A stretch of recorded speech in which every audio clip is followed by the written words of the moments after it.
Kontrolli i lartë i shtetit zbulon shkelje të rënda mjedisore në Vlorë, nga parku eolik në Tragjas te ferma e peshkut në Karaburun dhe ndërtimet në qytet, projektet u miratuan pa mendimin e bashkisë, ndërsa gjobat milionshë mbeten të parkëtuara.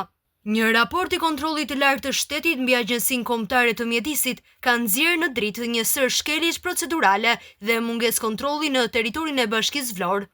Sipas audituesve, projekte me ndihim të lartë mjedisor janë miratuar pa marrë mendim zyrtar të pushtetit vendor. I tillë është rasti i parkut eolik me kapacitet 3 MW në Tragjas.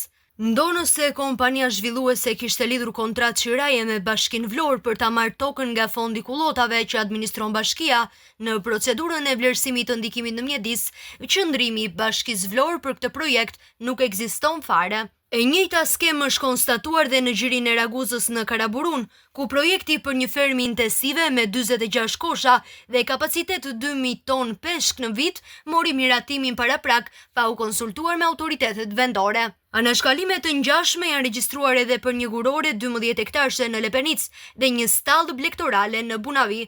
Por problematikat nuk ndalen te lejet. Në qytet strukturat mjedisore kanë toleruar shkeljet në teren.